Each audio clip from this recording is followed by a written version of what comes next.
Okay, so Corsair has actually been in the legal crosshair since January of 2022 regarding its packaging and its advertising or quote-unquote misrepresentation of memory speeds. And all of that's just kind of come to a head. We've got a settlement. We're gonna talk about who it applies to, who it doesn't apply to, and why I think this is kind of really fucked up.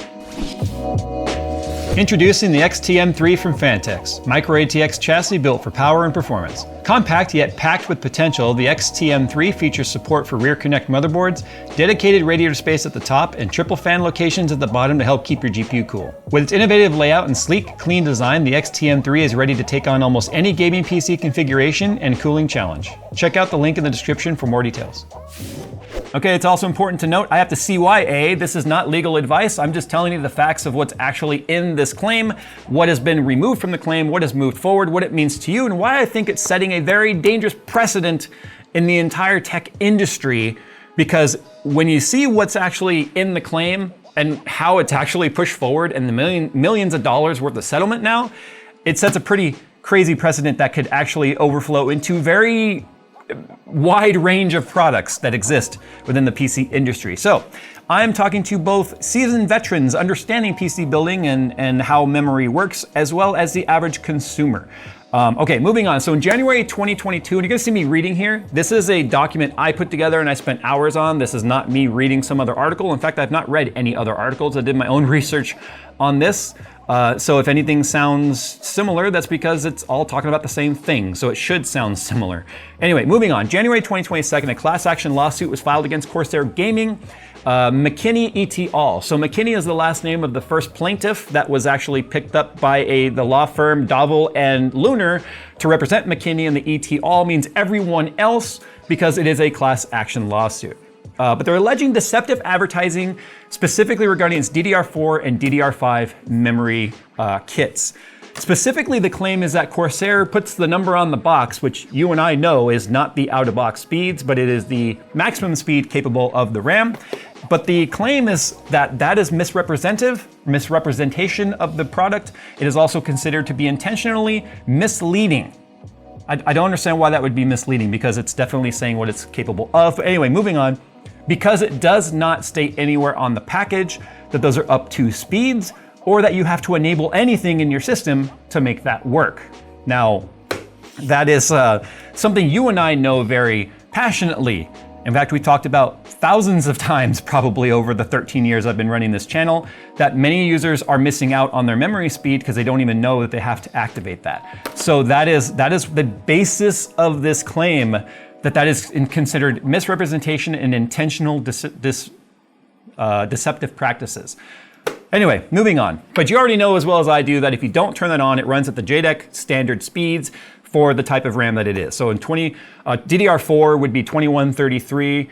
Later RAM kits, I believe, jumped up to like 2666, I believe. But anyway, 2133 is like the base speed for DDR4, and it's 4800 megahertz, or excuse me, mega transfers. I keep calling them megahertz, but it's mega transfers for DDR5.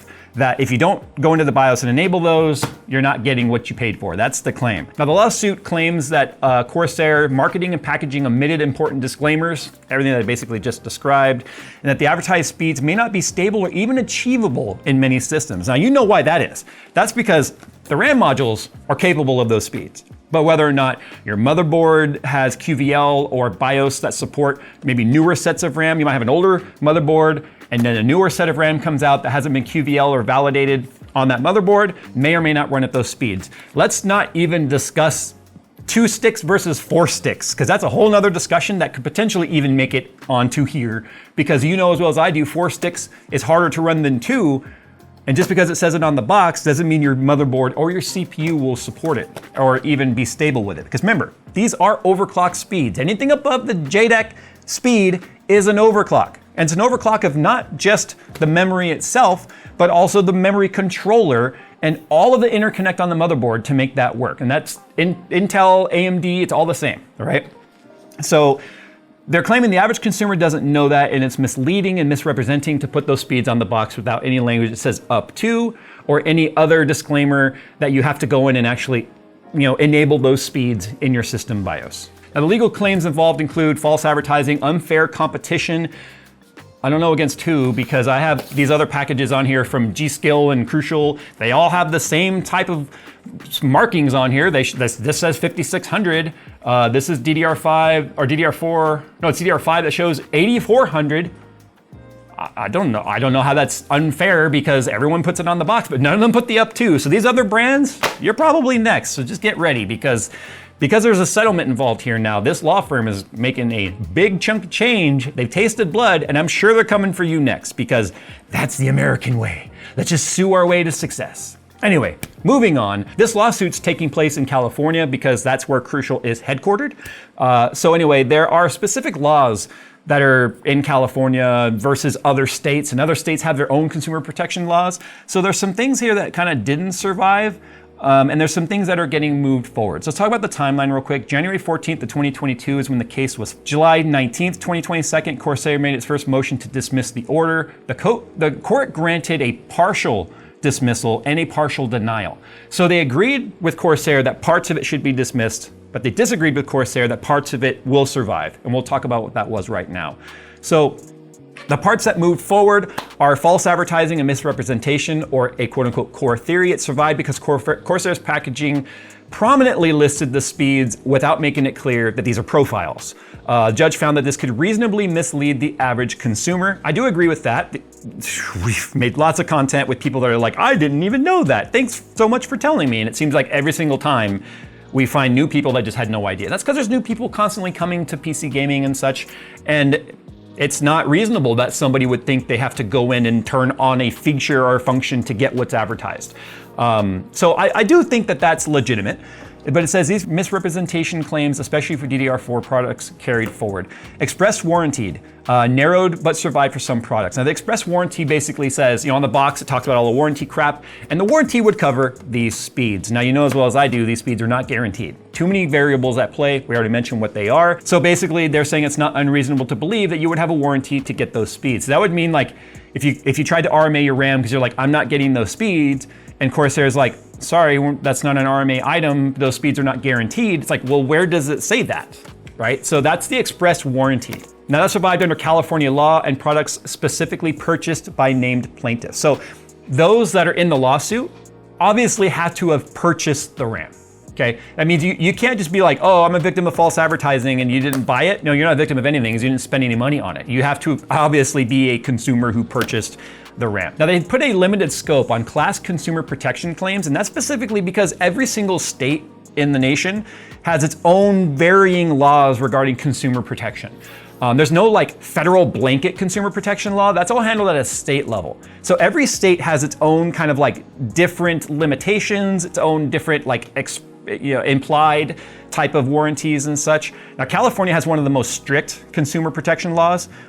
So that's why anyone in California was able to basically move forward with the claim of the class action consumer protection portion of it, specifically regarding the implied warranties and such, or express warranties. But this lawsuit also supports an idea of a nationwide settlement to just sort of make it easier to say, okay, some parts of that law can't be applied to everyone because it only applies to those that are in the state of California. So instead, let's go ahead and just make this a nationwide settlement type of lawsuit. So that survived and that moved forward.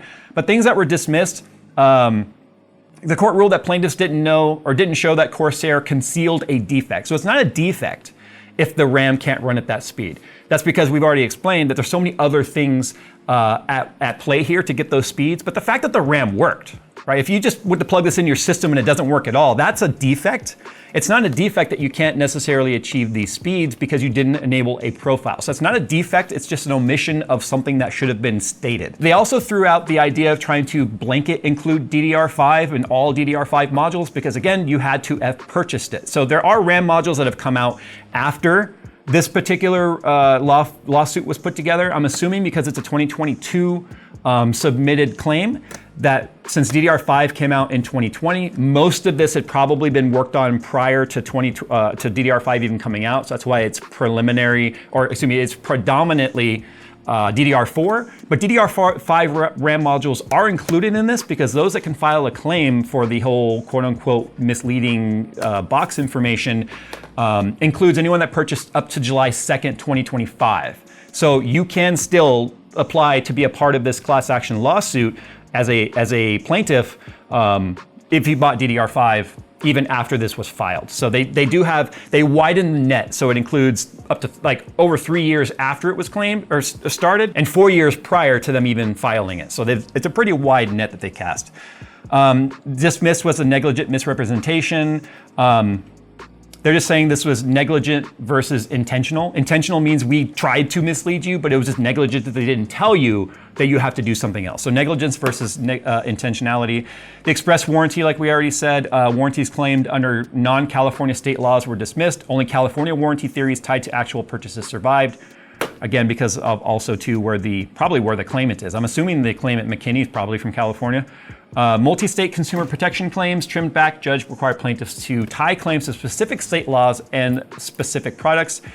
A sweeping nationwide copy-paste state claim doesn't survive because again, the laws have to align. So you might have things in that copy-paste that are not protected or are not explicitly stated in other state laws. So that's why this is more of a nationwide settlement rather than a nationwide lawsuit, if you will. It's kind of interesting the way that is handled. But anyway, the heart of the case survived, and that's that the speeds on the box are not what you get when you plug it in. Let's talk about the settlement. And this is where you guys are involved because Corsair has agreed to settle for $5.5 million. Now, this is not finalized yet. The court still has to make sure that everything seems deemed fair, specifically to the claimants, which would be anyone involved in this class action lawsuit.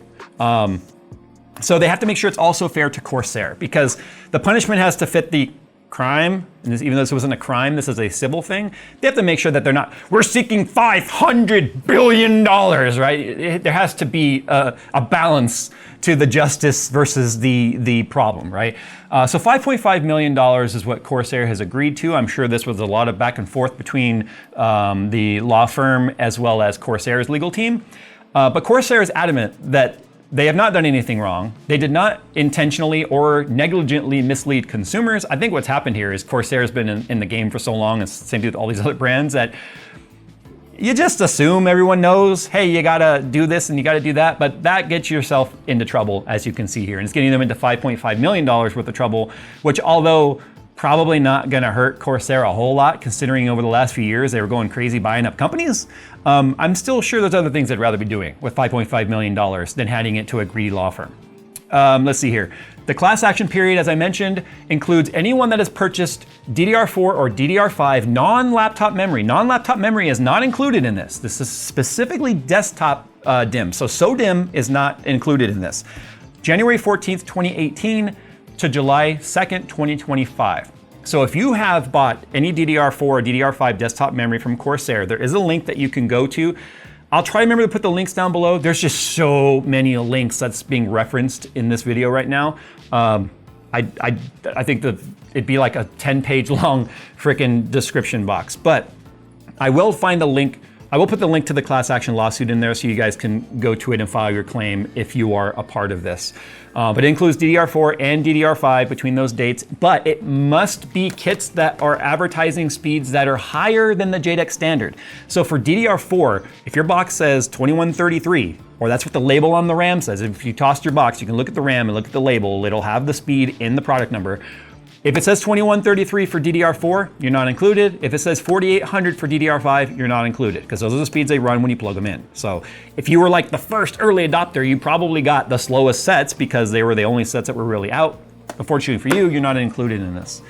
But class members that are eligible will get a pro rata share. That means everything that's left after what the law firm takes for their fees is what gets divided up amongst you guys.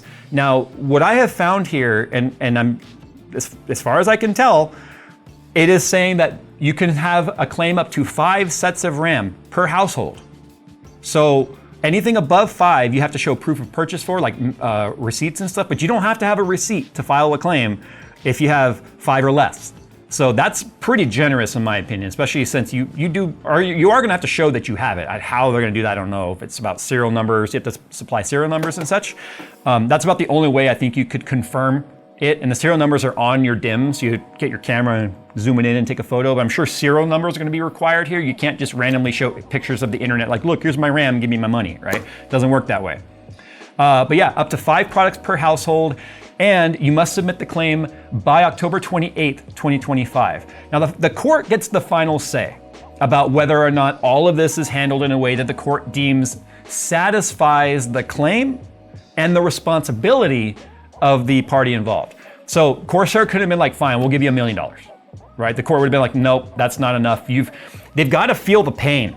They've got to feel the pain of what the court is deeming they're guilty of by agreeing to settle. You're kind of also saying, fine, we're kind of guilty, but it's not going to be on record that we're guilty, sort of a thing. The court has to agree that both parties have been justly satisfied, if you will. Corsair will also make changes, clearer labeling.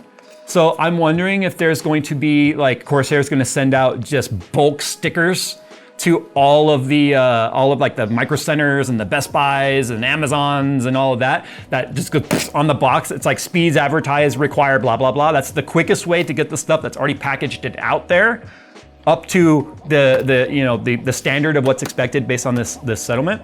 Because if they continue selling everything that's on the shelf after the fact, it could be considered, I think, in some way a violation of this.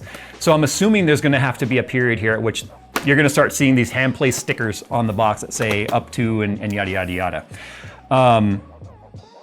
Now here, this is why it matters in a broader context, okay? Many RAM manufacturers advertise speeds using the binning of XMP and Expo that are above the JEDEC standards. I already said that and already showed you right here on these packages, and you guys know as well as I do if you've ever looked at these packages. None of them say up to, none of them say that you have to enable the Expo profiles. Like, you'll have a package like this right here. You can see there's clearly, it says Intel, XMP, and Expo on the bottom. You and I know what that means, but an average consumer, it's like, there's labels and everywhere on these packages. No one is gonna look at that and go, what does that mean? They're gonna probably just be like, does it work with Intel? And the guy will be like, yeah, of course, all RAM works with Intel or AMD, but it doesn't mean it's going to work at those speeds, and we've already explained why. QVL, CPU, memory controller limitations, and they are overclocks, right? So the issue is obviously that not all consumers know that. So that's why there's a fair aspect to this. But it highlights the expectations of transparency when it comes to tech marketing. Other things that I think could be in the crosshairs for this, Phil and I were just talking about this, monitors. Monitors that have 144 hertz rating, 300 hertz, 360, whatever, they're only gonna operate at 60 hertz usually out of the box. You've gotta go into your control panel, either in Windows or your video driver, and you've gotta then enable the fast speeds. And sometimes you even have to enable features in the monitor to get even faster speeds. And what do I mean by that? You'll see a lot of panels that will say like 144 hertz, overclockable to 160. But you don't get 160 in the control panel or anything of the system until you go into the actual built-in control panel in the monitor and enable like the extended frequency range. So that again is like the kind of stuff that you don't see on the boxes for this stuff. Let's talk about the CPUs themselves. How many times have you seen, oh, my CPU is capable of 5.5 gigahertz? Well, that's 5.5 gigahertz, single clock, single threaded performance, up to a certain amount of time. Like we're talking about like thermal velocity boost or tau or some of the Intel turbo timer stuff, right? It's not gonna be an all-core thing. None of that's on the box. Remember, this does not have anything to do with any literature or documentation that's included with the product. It's all about what's on the box. That is the entire basis of this claim. Is the idea is you went to a store, you picked this up, you're like, oh, 3600 megahertz, great, and off you go. It's nothing about what's actual in the documentation because this is what you're advertised by, right? So CPUs could also be something that's included in this. I just think, unfortunately, that this is it's an unfortunate potential future for a lot of these brands. And I honestly think CPU manufacturers, all the RAM manufacturers, monitor manufacturers better start really doing an audit of what's all over your packaging, because that's what you're being quite literally judged by when it comes to this. And I think that that sets a very dangerous precedent when it comes to what puts you in legal crosshairs when it comes to misrepresentation and a lot of the other big words that lawyers love to use. Now let's talk about what you could potentially get. And I was doing some math here. It is an absolute wild card to know what you're gonna get as a claimant on this, because that all depends on what the actual legal fees are that the law firm is gonna take, in this instance, Dovell and Lunar, and how many people are legitimately a part of the claim. There's probably gonna be some attrition. There'll be people that are gonna try and they're not valid for whatever reason, so those will get omitted. But unlike personal injury, where it's pretty standard, where a law firm takes 1/3 or 33.3% of a settlement. So for instance, back in 2008, I was in a very bad car crash that took multiple years to come to settlement. And it's crazy what that 1/3 turns into in lawyer's fees, especially when in this particular instance, I didn't feel like the lawyer did a whole lot, and it was more like a paralegal that did all the work, not even the law firm or the lawyer themselves. But moving forward, in this instance, there's no like standard of how much percentage a law firm can take. They could take 25%, 30%, 40%, and they can put their legal fees on top of that. That's what's crazy about this. Usually legal fees are paid out of their portion, but no, they can tack the legal fees on top of this. So right now it's looking like, and this is just really by kind of investigating some of the other class action lawsuits that are similar that have taken place, some of the lawyer fees can sometimes add up to $500,000 on top of the settlement. Now $500,000 is a pretty serious chunk of this settlement alone. It's almost 10% by itself, right? But if they took 25%, that would be $1.375 million for basically filing some paperwork and probably having some mediation / discussions. If they took 30%, that's $1.65 million, and 40%, $2.2 million. So at 25%, there's $4.125 million left to be divided up amongst however many people could potentially claim. At 30%, that leaves 3.85. At 40%, at least $3.3 million. So you can see how quickly that'll turn into not a lot for you guys. Now let's say if they have the $500,000 legal fee on here. At 25%, that leaves 3.625. At 30%, that leaves 3.35. And at 40%, that leaves 2.8. Let's say, for instance, there are 50,000 claimants, and I have a feeling it might end up being higher than that, especially in the tech sphere, and now that all of us are really starting to talk about this, it's bringing more awareness to this, which kind of sucks because it means you're gonna get less, but it's not our job to make sure you get more money in your settlement, right? It's making sure everyone gets what's owed to them, and anyone who has this is owed a piece of that. If there were 50,000 claimants and the lawyers took 25%, that leaves you $72.50 back. That's a pretty good chunk of what you probably paid for your RAM. It's still pretty substantial. At 30%, you get $67, and at 40%, you'd get $56. Now it says if there's 50,000 claimants. If there was only 10,000 claimants, which I find to be highly unlikely, those numbers would be $362, $335, and $280 per person. That would probably more than cover your set, to be honest. Could you imagine if you get to keep your RAM and you get back more than you paid for it? That to me seems like an injustice, but it's also up to everyone that's involved in this to make sure they sign up for it. You know, my family and I, we've been like Disney annual pass holders because we live only 40 minutes from Disneyland and I have kids and we've gone over there plenty of times. There was a class action lawsuit against the unfairness of the quote unquote, there's no blackout dates, but there's a calendar you have to sign up for, and if there's no availability, then you can't go. It was also considered misrepresentation. I want to say the only amount that we were like eligible for was like $50, right? Which doesn't even cover one meal at Disneyland, which I thought was hilarious. But anyway, moving on. That is what happened in this lawsuit this last week. Again, we won't know until December of 2026 if it has satisfied the court. The court gets the final say still.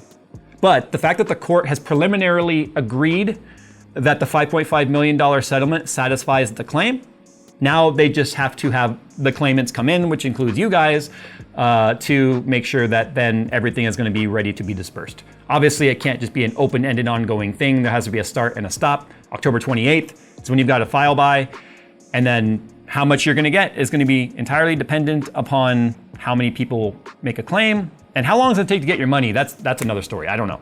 Sometimes it can take a few months, sometimes it could take years. So you can see right now, obviously the initial claimant and those that have already gotten on board have been waiting over 3 years and 8 months for this. So it'll be 4 years by the time it even finalizes. So you can see whatever, the court systems, right?